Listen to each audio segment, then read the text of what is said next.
जरा तुम्हें जरा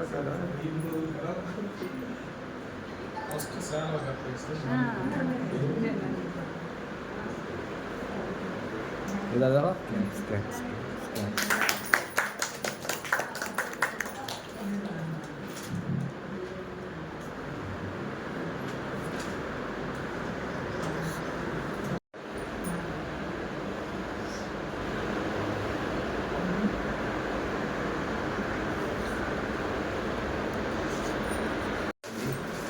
ఆరోగ్యం పట్ల అందరికీ అవగాహన కల్పించడంలో ప్రముఖ పాత్ర మన సిబ్బంది ఆశాలు అందరూ కూడా చిత్తశుద్ధితో పనిచేస్తారు. కాబట్టి ఈనాటి కార్యక్రమాన్ని వరల్డ్ హెల్త్ డే గురించి పురస్కరించుకొని మన మిత్రులు జమీందార్ గారు ఇలాంటి మన సేవ చేసే అభిమానికి సన్మానం చేయడానికి చాలా రోజులుగా తెలియజేయడం, అందులో భాగంగా ఈరోజు డాక్టర్ని సాలుగా పూలమాలకు సంబంధించి అదేవిధంగా క్షేత్రస్థాయిలో పనిచేయడానికి ఏఎన్ఎంస్ కానీ ఆశాలు కానీ అతని యొక్క చిన్న కానుకగా వస్తువులు గవర్నమెంట్ ఇవ్వాలని చాలా రోజులుగా అన్నారు.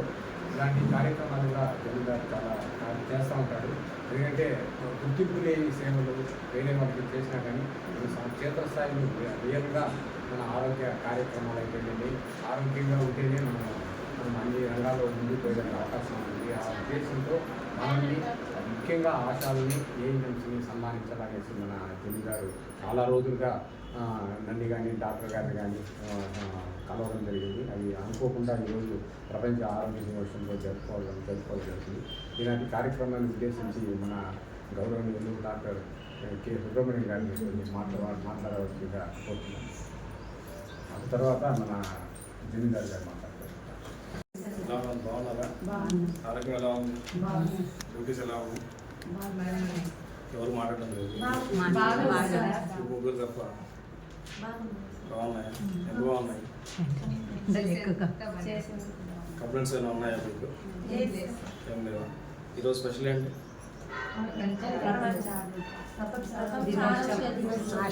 తర్వాత మీకు సంబంధించి అది మర్చిపోతున్నాను. సో ప్రపంచ ఆరోగ్య దినోత్సవం సందర్భంగా మీ ఆర్కిడే సందర్భంగా మీకు కొన్ని మాట్లాడాలనుకుంటున్నాను. అటు ఆరోగ్యానికి సంబంధించిందే కాకుండా శుభ్రత కానీ ఆరోగ్యం కానీ ఇక విద్యాపైన కానీ అన్ని ఇందాక మీతో చెప్తూ వచ్చాను. మనము హెల్త్ డిపార్ట్మెంట్ వాళ్ళు మెడికల్ డిపార్ట్మెంట్ వాళ్ళు ఏది చెప్పినా కూడా కానీ అవతల వాళ్ళు ఈజీగా వింటారు, నమ్ముతారు. ఎందుకంటే మనల్ని దేవుడి తర్వాత దేవుడు అని చెప్పి అంటుంటారు. దేవుడి తర్వాత ఎవరికైనా నమస్కారం చేతులకు మొక్కుతారు అంటే ఒక మెడికల్ ఫీల్డ్లో మాత్రమే, చిన్న పెద్ద తేడా లేకుండా. సో అలాంటి ఏది చెప్తేనే మాట కాదు, కానీ ఆరోగ్యానికి సంబంధించి కానీ చదువుకు సంబంధించి కానీ గైడెన్స్ ఇవ్వడంలో వాళ్ళకు సలహాలు ఇవ్వడం కానీ వాళ్ళ ముందు నడిపడం కానీ ఎక్కడికైనా ఆగిపోతారు ఇంతతో కాదు ఇంకా ఉంది ముందుకుంది అని చెప్పడంలో కానీ ఆరోగ్య పరిస్థితులు కానీ మిగతా అన్నింటిలో కూడా కానీ మనం చెప్పింది బాగా ఎక్కువ నమ్ముతూ ఉంటారు, వింటూ ఉంటాం. సో ఆ ప్రయారిటీ ఆ ఇంపార్టెన్స్ అనేది మనకి దేవుడు ఇచ్చాడు. అలాగా మనం ఈ ఫీల్డ్లో ఉన్నామంటే ఎంతోమందికి ఎన్ని అవకాశాలు ఉన్నాయి, అందరికీ లేరు ఈ ఫీల్డ్లో. మనం మాత్రమే ఉంటున్నాం, మనం మాత్రమే సస్యలు అవుతున్నాం, మనం మాత్రం ముందుకెళ్తూ వస్తున్నాం. సో అది గాడ్స్ గిఫ్ట్ అనమాట. మనకు మనం దేవుడు వరం ఇచ్చాడో ఆ దేవుడు ఇచ్చిన వరాన్ని మనం మిస్యూజ్ చేసుకుంటున్నాం అన్నిటి పరంగా. సో దాన్ని చూసుకుని ముందుకు వెళ్ళిపోవడం అనేది మన కర్తవ్యం, మన విధి అనమాట, మన రెస్పాన్సిబిలిటీ అది. అయితే ఇప్పుడు ఆరోగ్య దినోత్సవం సందర్భంగా ఫస్ట్ మన ఆరోగ్యానికి సంబంధించి మనం ఎక్కువ జాగ్రత్త తీసుకోవాల్సిందే. దట్ ఇప్పుడు బాగా సమ్మర్ ఎండలు ఎక్కువైతే వచ్చి వేడి ఎక్కువైతే వచ్చింది, వడదెబ్బ మనకు డిఎంఎండ్ సార్ దగ్గర నుంచి కానీ కలెక్టర్ దగ్గర సార్ కలెక్టర్ దగ్గర నుంచి కానీ లోకల్గా కూడా కానీ చిన్నపిల్లలు పెద్ద తేడా లేకుండా అందరూ ఎండల మాట పడుతున్నారు. మనకంటే ఎక్కువగా మనతో వెళ్ళినారు ఈ సార్ రిపోర్టర్స్. మనం ఉన్న ఎక్కువసేపు ఎండలో లేకుండా నీళ్ళలో కూర్చున్న ఫ్యాన్ కింద ఉంటాం.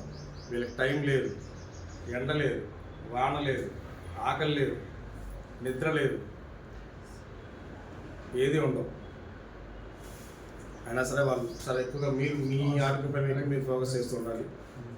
సో టైం నీళ్ళు తాగడం కానీ, లేకపోతే కొబ్బరి నీళ్ళు తాగడం కానీ, మజ్జిగ తాగడం కానీ, ఇవన్నీ ఎంత మీకు చెమట పట్టే కొద్దీ ఇంకా మీరు ఎక్కువ నీళ్ళు తాగుతూ రావాలి. ఎన్ని నీళ్ళు తాగడం ఫ్రీక్వెంట్గా నేను వింటూ ఉన్న మాట ఏంటంటే, ఎన్ని నీళ్ళు అయినా నాకు సరిపోవడం లేదు, గొంతు తడారిపోతా ఉంది, టేస్ట్ తెలియడం లేదు. సో మీ బాడీ ఇంకా ఎక్కువ డిమాండ్ ఉందన్నమాట, కాబట్టి ఎక్కువ తీసుకుంటూ రావాలన్నమాట. అట్లాగే మీ పర్సనల్ వ్యక్తిగత శుభ్రత కూడా చాలా ఇంపార్టెంట్. అట్లాగే మన పరిసరాల శుభ్రత, మన ఇంటి దగ్గర కానీ, మనం పనిచేసే స్థలాల్లో కానీ, స్కూల్ దగ్గర కానీ, ఎటు మీరు ఫీల్డ్ వరకు వెళ్తూ ఉంటారు. సో నేను కూడా ఫీల్డ్కి ఇంకా యాక్చువల్గా లాస్ట్ బిఫోర్ వీక్ నుంచి రావాల్సిన వాడిని, రాలేదు. నెక్స్ట్ నుంచి నేను కూడా ఫీల్డ్కి వస్తాను, చూస్తూ ఉంటాను, అన్నీ అబ్జర్వ్ చేస్తాను. మీకేదో కంప్లైంట్స్ ఉంటే కూడా మీరు చెప్పండి. మీ స్థాయిలో కుదరని పనులు కొన్ని పై స్థాయిలు చెప్తే జరుగుతూ వస్తాయి అన్నమాట. అట్లా మీకు సాయం చేయడంలో కానీ, మీ పనుల్లో మీకు తోడడంలో కానీ, ఇప్పుడు కానీ వెనకాడే కానీ వేసేది ఏమి ఉండదు. మనకి ఈ పనులు మీకైనా వేరే పనులు చేయగలుగుతారా? ఇది కాదని మెడికల్ ఫీల్డ్లో ఉన్న వాళ్ళు మెడికల్ ఫీల్డ్ కాకుండా వేరే పనులు చేసుకోగలుగుతారా? సో మనం తప్పదు, వచ్చేసాం, తెలుసో తెలియకో స్థిరపడిపోయినాం. స్థిరపడిపోయిన దాంట్లో ఇంకా వెనక్కి అడుగుపోయకుండా ఇంకా ముందుకు వెళ్ళిపోవడం. ఆ ముందుకు వెళ్ళిపోయే దాంట్లో ఎన్ని ఇబ్బందులు వచ్చినా, ఎన్ని ఒడిదుడుకులు వచ్చినా ఎక్కడ కూడా కానీ వెనక్కి వెళ్ళకుండా ముందుకు పోవడం అవ్వలేదు. కాకపోతే చిన్న చిన్న పనులు చేసుకోగలుగుతారు, కొన్ని పనులు సహాయం అవసరం అవుతా వస్తుంది, తీసుకోవడమే. మనం తెలియని నేర్చుకోవడంలో చిన్న పెద్ద తేడా లేకుండా ముందుకు వెళ్ళిపోవడం, తెలుసుకోవడం, ముందుకు వెళ్ళిపోవడం. ఓకేనా? మీ సైడ్ నుంచి ఏమన్నా మీకు చెప్పండి మాట.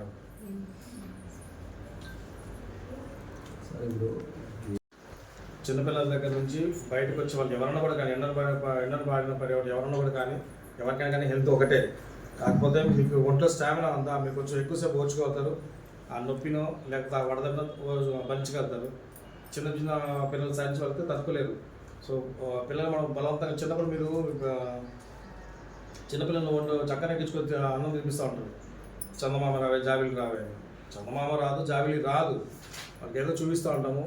వాళ్ళు ఆ స్థాయి నుంచి వాళ్ళు డైవర్ట్ చేస్తూ ఉంటాం, డైవర్ట్ చేసి ఒక ముద్ద ఎక్స్ట్రా తినిపిస్తూ ఉంటాం. అలాగే నీళ్ళు తాగడంలో కానీ, నీళ్ళు కానీ ఎప్పుడు నీళ్ళు అంటే ఎవరు ఇంట్రెస్ట్ తాగరు.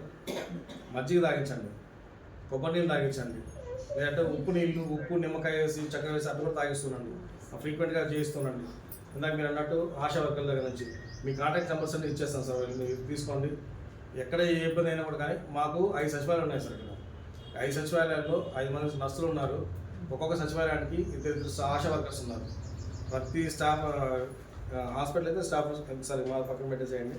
మీరు అన్నట్టు బయట ఫీల్డ్లో నర్సు ఏఎన్ఎంస్వి ఫోన్ నెంబర్స్ తీసుకోండి, అట్లాగే ఆశాది ఫోన్ నెంబర్స్ తీసుకోండి. మీరు ఎక్కడ ఏ సచివాలయంలో ఏ ప్రాబ్లం అనిపించినా వెంబడే కన్సర్న్ డిపార్ట్మెంట్ కన్సర్న్ సచివాలయానికి ఇన్ఫామ్ చేసుకోవచ్చు. ఎక్కడ ప్రాబ్లం అరేజ్ అయినా అటెండ్ అవుతారు, క్లియర్ అప్ ప్రాబ్లం ఏమైనా ఉంటే సార్ట్అవుట్ చేస్తూ వస్తాం. అండ్ దట్ ఇంకా మాకు హాస్పిటల్ వచ్చేసరికి ఎనీ సిచ్యువేషన్, ఎనీ కండిషన్ వచ్చినా కూడా కానీ వెంబడే మేము రెస్పాండ్ అవుతూ వస్తాం.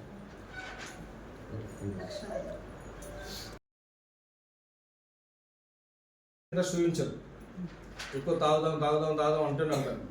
ఎంత చెమట పడుతుంటే అంత ఎక్కువ బాడీ డిమాండ్ చేస్తూనే ఉంటుంది, వాటర్ తాగడానికి ఇష్టపడుతూనే ఉంటారు. అదొకటి. ఆ తర్వాత వామిటింగ్స్, మోషన్స్, కడుపులో నొప్పి, ఫీవర్ వస్తుంది. ఎండ ఎంత ఎక్కువ ఉంటే అంత తొందరగా బాడీ టెంపరేచర్ రైజ్ అవుతూ వస్తుంది అనమాట. సో ఫస్ట్ అండ్ ఫార్మోస్ట్ చేయాల్సింది ఏంటంటే, ఆ ఎండన ఉన్న ఎప్పుడైతే బాడీ టెంపరేచర్ పెరిగిపోతూ వస్తుందో దాన్ని తగ్గిస్తూ రావాలి. సరికట్టబెట్టి తోడడం కానీ, నీళ్ళు తాగించడం కానీ. ఫస్ట్ ఆఫ్ ఆల్ జనరల్గా చేసేది ఏంటంటే, ఎవరైనా కూడా కానీ సెకండ్ థాట్ లేకుండా, 2 ఆలోచన లేకుండా, జ్వరం ఉంటే డాక్టర్, జ్వరం ఉంటే హాస్పిటల్. ఇది కాదు మనం మీరు చేయాల్సింది. ఎవరికైతే ఇంట్లో జ్వరంతో బాధపడుతున్నారో, చిన్నగానే పెద్దగానే ఆడ మగ తేడా లేకుండా ఫస్ట్ వాళ్ళకి తడిపెట్టి తొడవండి. తుడిచిన తర్వాత తొడవడం కూడా క్లోజ్డ్ బాడీ పార్ట్స్, చంకలు, తొడలు, కడుపు, వీపు, ఎక్కడైతే ఎక్కువ టెంపరేచర్ ఎక్కువగా ప్రొడ్యూస్ అవుతుంటుందో ఆ ఏరియాలో మనం ఎక్కువ ఫోకస్ కాన్సన్ట్రేట్ చేయాలి. నీళ్ళు తాగిస్తూ ఉండాలి, మాటి మాటికి తడిపెట్టి తుడిచాం సార్ అంటారు, అయినా కానీ టెంపరేచర్ చేస్తే 104 ఉంటుంది. మీరేం తుడిచారు లేదా? తుడుచుంటారు, అయినా కానీ టెంపరేచర్ షూట్ అవుతూ వస్తుంది. ఎందుకని తుడిచిన సరిపోవడం లేదు, బాడీ టెంపరేచర్ అంత ఎక్కువ ఉంది. మాటి రిపీట్గా తుడుస్తూ ఉంటేనే ఎప్పుడైతే బాగా చల్లబడిపోతూ వస్తుందో ఆ తర్వాత మళ్ళీ మీరు బయటికి రావాలి. అసలే ఎండలు ఎక్కువ ఉన్నాయి, ఆ టైంలో మళ్ళీ మీరు బయటకు వస్తే చిన్నపిల్లల సంగతి ఏమో, కానీ మీరు పడిపోతే బెట్టిన వాళ్ళు చూస్తారు మళ్ళీ, కాదు కదా. సో ఫస్ట్ ఆఫ్ ఆల్ మనము జాగ్రత్త తీసుకోవాలి, మనము ఆరోగ్యంగా ఉండాలి, తర్వాత మన పిల్లలు మనం చూసుకుంటూ రావాలి.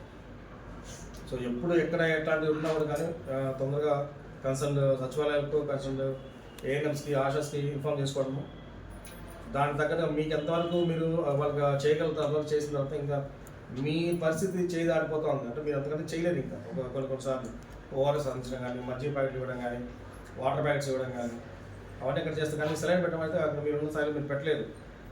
అక్కడ ఇబ్బంది. ఒకవేళ మీకు పాసిబిలిటీ ఉంటే, ఆ సౌకర్యం ఉంటే అక్కడ స్టార్ట్ చేసేయండి.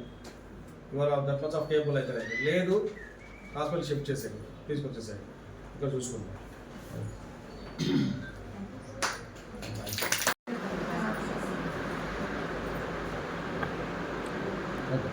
నెక్స్ట్ రమాదేవి.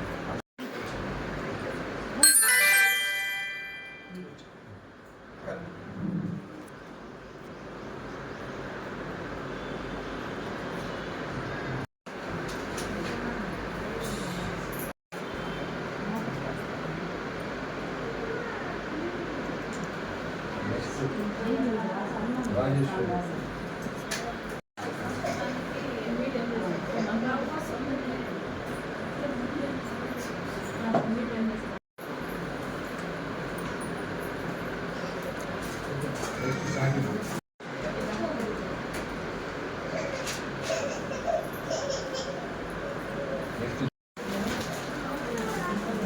కళ్యాణి.